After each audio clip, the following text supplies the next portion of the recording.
Hello বন্ধুরা, সবাইকে জানাই গুড মর্নিং। এখন বাজে সকাল 6টা।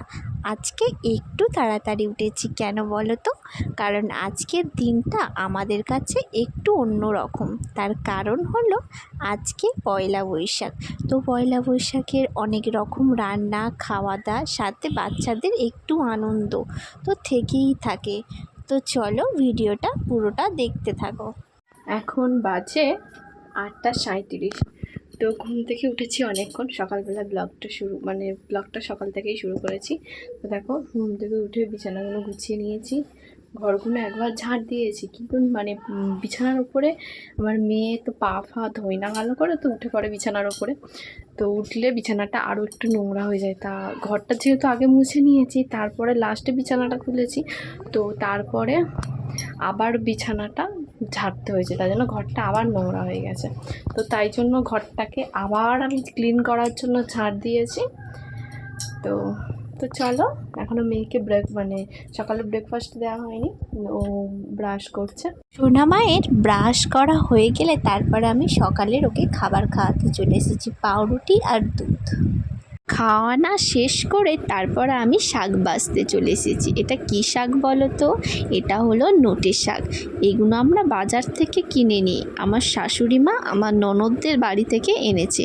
তো এই শাকগুলো খুবই ছোট ছোট, যত ছোট হবে ততই ভালো, কেন বলো তো? শাকগুলো কচি হয়। তো এই শাক বাছতে তো প্রচুর টাইম লাগে, তোমরা নিশ্চয়ই জানো। তো এই শাকগুলো বেছে নিচ্ছি, তারপর কেটে নেব, কেটে নিয়ে একেবারে ধুয়ে নেব। তো এই শাক কাটাটা হয়ে গেলে আমি তারপরে ইন্ডাকশানে ভাত বসিয়ে দিয়েছি।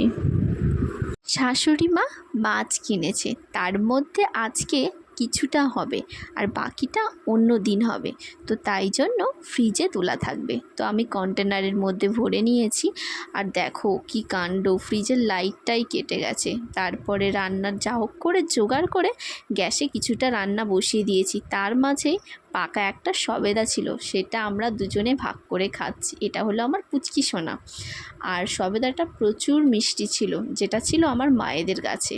তো আমার রান্না প্রায় কমপ্লিট হয়ে গেছে। ওটা হলো ভাত আর এই সব তরকারি চাপা দিয়ে রেখেছি। চিকেন হয়ে গেছে, ডেচকিতে রেখেছি চিকেনটা। আর রান্না করেছি মাছের ঝাল, তো বললাম। তো এটা 3টে মুড়ো আছে আর একটা গাতা আছে, মানে চাকা যেটা আমরা বলে থাকি।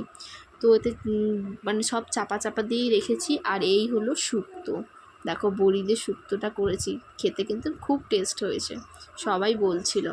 আর এই হলো আমের চাটনি, যেটা আমার মানুর খুবই প্রিয়, আমরাও খাই, তবে কি করব, তাই না?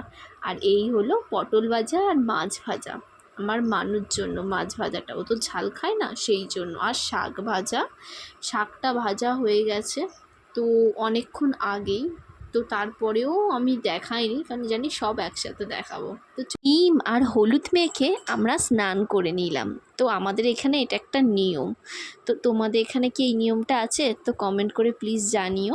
আর এই হলো আমার মেয়ে পয়লা বৈশাখের নতুন ড্রেস, যেটা আমার দিদিভাই দিয়েছে। তো চলো বন্ধুরা, আজকের মতন টাটা।